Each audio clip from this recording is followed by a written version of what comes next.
بسم اللہ الرحمن الرحیم ویورز السلام علیکم۔ آپ ہمارا یوٹیوب چینل دیکھ رہے ہیں views with news to you. امید ہے آپ خیریت سے ہوں گے۔ دو بڑی اہم خبریں ہیں۔ ایک تو تحریک لبیک کے جو سربراہ ہیں حافظ سعد رضوی اور ان کے بھائی انس رضوی، ان کا سیکیورٹی اور انٹیلیجنس اداروں نے پتہ چلا لیا ہے اور ان دونوں سے کہا ہے کہ وہ سرنڈر کر دیں، ادروائز جو ہے وہ ان کو پھر گرفتار کیا جائے گا۔ ویئر اباؤٹس ان کے جو ہے وہ پتہ چل گئے ہیں۔ دوسرا،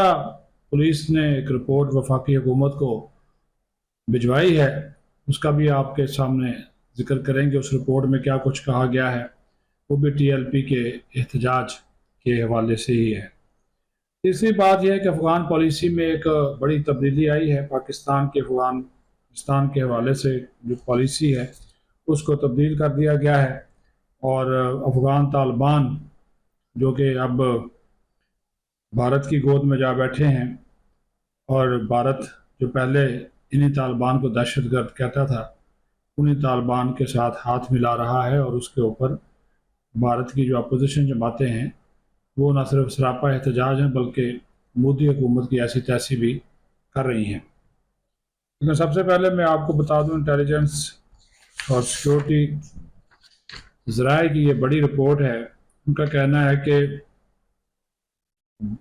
حافظ سعد رضوی اور انس رضوی یہ رپوش ہو گئے تھے، لیکن ایک ہی دن بعد ان کی رپوشی کا پتہ چلا لیا گیا ہے کہ یہ دونوں بھائی کہاں پر ہیں، اور اس وقت قانون نافذ کرنے والے اداروں اور پولیس کو ان کی ویئر اباؤٹس کا پتہ ہے اور جگہ بھی معلوم ہے، اور انہوں نے کہا کہ جدید ٹیکنالوجی کا استعمال کرتے ہوئے ٹیکنیکل ٹریکنگ کی مدد سے دونوں بھائیوں کا پتہ جو ہے وہ چلا لیا گیا ہے۔ سیکیورٹی ادارے جو ہیں وہ الرٹ کھڑے ہیں، ان کے اب فرار کے راستے محدود ہو چکے ہیں، اور انہوں نے کہا کہ دونوں کو کہا گیا ہے کہ وہ پرامن طور پر اپنے آپ کو قانون نافذ کرنے والے اداروں کے حوالے کر دیں۔ اگر دونوں زخمی ہیں تو ان کو کہا گیا کہ ریاست ان کو طبی سہولیات فراہم کرے گی، لیکن ساتھ ہی یہ بھی پولیس حکام کا کہنا ہے کہ اس بات کی تصدیق نہیں ہوئی کہ دونوں بھائی زخمی ہیں، اور یہ بھی خبردار کیا گیا ہے کہ اگر یہ خود کو حوالے نہیں کرتے تو پھر یہ ان کی گرفتاری ہوگی، یعنی کہ ان کو یہ آپشن دیا گیا ہے کہ وہ خود کو پولیس کے سپرد کر دیں، یا پھر اگر وہ مزاحمت کریں گے تو پھر ریاست ان کے خلاف ایکشن جو ہے وہ لے گی۔ یہ جو پولیس ذرائع کی رپورٹ ہے جو کہ وفاقی حکومت کو بھجوائی گئی ہے، اس میں کہا گیا کہ پہلے مذاکرات کے دوران انتظامیہ کی جانب سے دی گئی ہدایات پر جو ہے وہ عمل کرنے سے انہوں نے انکار کیا۔ تو میں آپ کو یہ بتا رہا تھا کہ پولیس حکام کے مطابق مظاہرین نے پہلے مذاکرات کے دوران انتظامیہ کی جانب سے جو ہدایات دی گئی تھی اس پر عمل سے انکار کیا، اور قیادت کی جانب سے مسلسل جو ہے وہ ہجوم کو اشتعال دلایا جاتا رہا۔ پھر مشتعل افراد نے پتھراؤ، کیلوں والے ڈنڈوں اور پٹرول بمبوں کے ذریعے پولیس اہلکاروں پر حملے کیے، جبکہ بعض اہلکاروں سے سرکاری اسلحہ چھین کر اسی سے ان پر فائرنگ کی گئی۔ پوسٹ مارٹم رپورٹس اور جائے وقوع کے شواہد کے مطابق پولیس افسر کی شہادت اور کئی اہلکاروں کو گولی لگنے کا سبب وہی اسلحہ بنا جو مظاہرین نے پولیس سے چھینا تھا۔ تشدد کے نتیجے میں کم از کم 17 اہلکاروں کو گن شاٹ زخم آئے، جبکہ مجموعی طور پر 48 اہلکار زخمی ہوئے۔ پولیس کے مطابق مظاہرین نے یونیورسٹی کی بس سمیت متعدد گاڑیاں اغوا کر کے احتجاج میں استعمال کی، اور کچھ گاڑیاں مبینہ طور پر عوام کو کچلنے کے لیے بھی چلائی گئی۔ پولیس نے بڑے سانحے سے بچنے کے لیے آنسو گیس اور لاٹھی چارج کا سہارا لیا، تاہم مظاہرین مزید مشتعل ہو گئے اور منظم انداز میں پولیس اہلکاروں اور سرکاری املاک پر حملے کیے۔ مختلف مقامات پر اندھا دھند فائرنگ ریکارڈ کی گئی، اور 40 سے زائد سرکاری و نجی گاڑیاں، دکانیں اور املاک جلائی گئیں۔ تصادم میں اب تک کی اطلاعات کے مطابق اور پولیس رپورٹ کے مطابق ٹی ایل پی کے 3 کارکن اور ایک راہگیر جاں بحق ہوا، 30 سے زیادہ شہری زخمی ہوئے۔ پولیس نے کئی ملزمان کو گرفتار کیا، تاہم پارٹی سربراہ سعد رضوی اور دیگر چند رہنما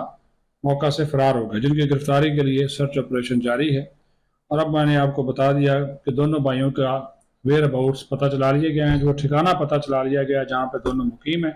اور دونوں کو یہ وارننگ دی گئی ہے کہ وہ خود کو قانون کے حوالے کریں، اور اگر وہ مزاحمت کریں گے تو پھر نتائج کی ذمہ داری ان کے اوپر ہوگی۔ اور پولیس حکام نے یہ بھی کہا ہے کہ یہ کارروائی کسی طور پر پرامن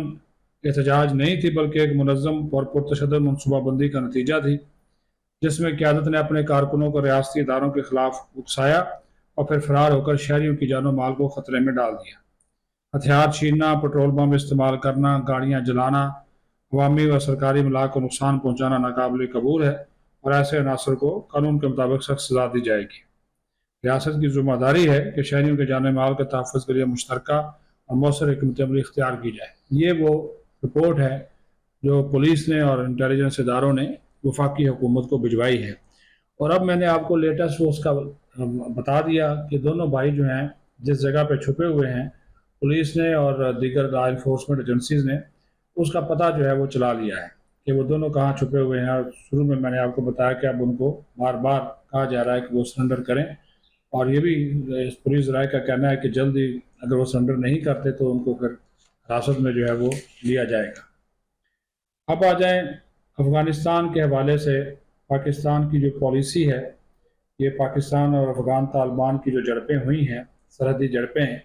بلکہ ایک طرح کی جنگ تھی، اس کے بعد اب پاکستان نے اپنی پالیسی میں ایک بڑی تبدیلی کی ہے۔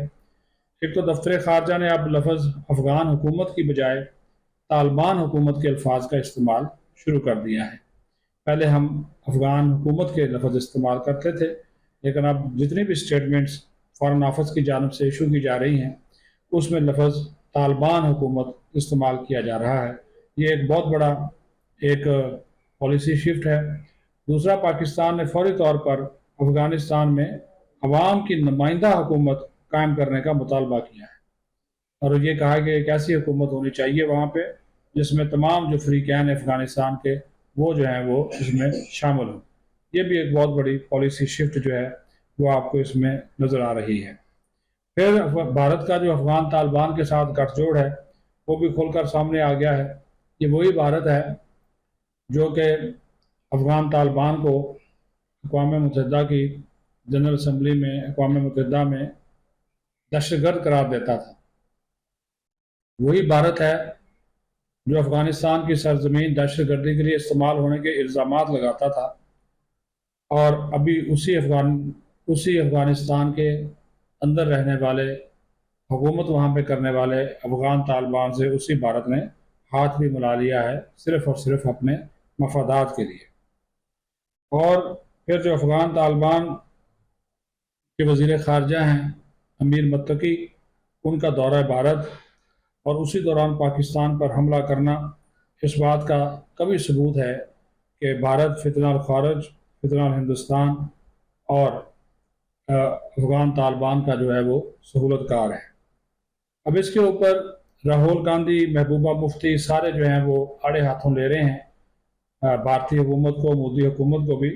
اور یہ ان سے یہ محبوبہ مفتی نے تو بہت بڑا سوال اٹھا دیا، انہوں نے کہا کہ طالبان کو دہشت گرد کہنے والے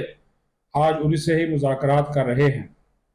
اور مودی اپنے ہی شہریوں سے دشمنی کیوں کر رہا ہے؟ کل تک لوگوں کی داڑیاں نوچنے والے، سروں سے ٹوپیاں اتارنے والے مودی حکومت کے پیروکار، انتہا پسند، ہندوتوا کے حامی، آج ان سے بھی بڑی پگڑیاں پہننے والوں کے سامنے ہاتھ باندھ کر کھڑے ہوئے ہیں۔ یہ بہت بڑی ایک پالیسی شفٹ، جس طرح میں نے کہا، یہ آئی ہے پاکستان کے، اور خود انڈین حکومت جو ہے وہ اس میں ملوث ہے، جو افغان طالبان نے پاکستان کے خلاف کارروائی کی، اور اب تو یہ کوئی ثبوت چھپا ہوا رہ نہیں گیا کہ اس کے پیچھے جو ہے وہ انڈیا ہے، اور جو کہ نہ صرف افغان طالبان کی سپورٹ کر رہا ہے، بلکہ ہم جو الفاظ استعمال کرتے تھے فتنہ الہندوستان اور فتنہ الخارج کے، وہ الفاظ اس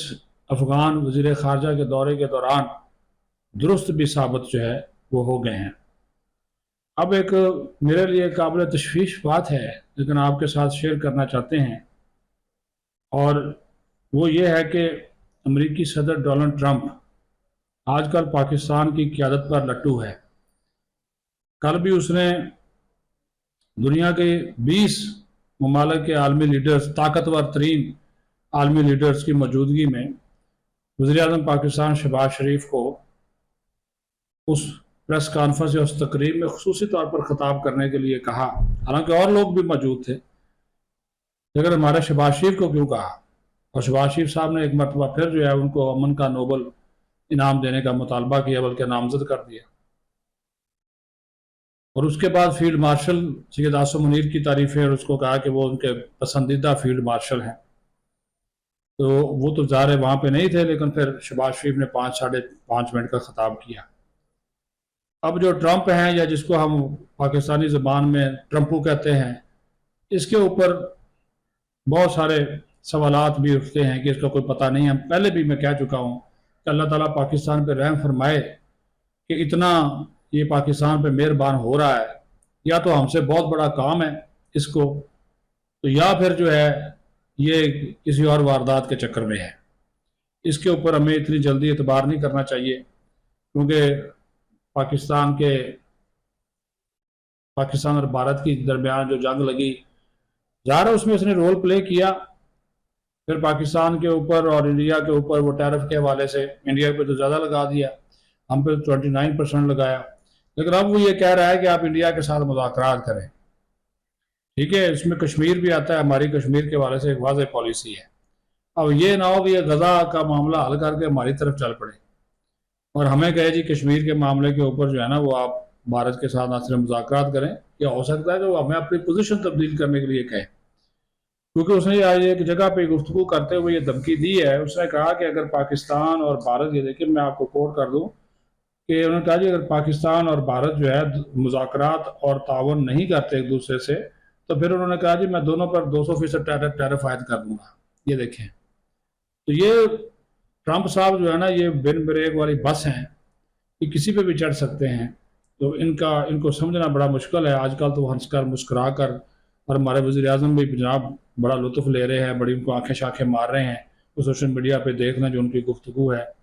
اور ٹرمپ نے تو جب شہباز شریف نے تو ان کی تعریفوں کے اتنے پل باندھے، جب شہباز شریف اپنی 5 منٹ کی گفتگو ختم کر کے ہٹے تو ٹرمپ نے عذرائے تفنن کہا کہ لو جی گل مک گئی ہے، ان اس تو بعد کیا کچھ نہیں رہ گیا۔ یعنی کہ ان کے کہنے کا مطلب تھا کہ شہباز شریف نے میری اتنی تعریفیں کر دی ہیں،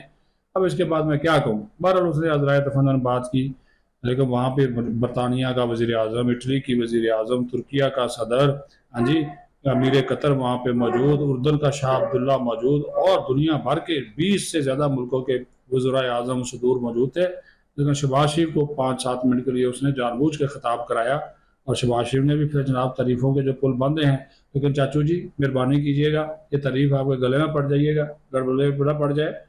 تو ٹرمپ کے اوپر نظر رکھنا بہت ضروری ہے۔ اتنا بھی نہ ان کو قریب لائیں، کیونکہ امریکہ یاد رکھیں ہمیشہ اپنے مفادات کو ترجیح دیتا ہے، اگلے بندے کو استعمال کرتا ہے،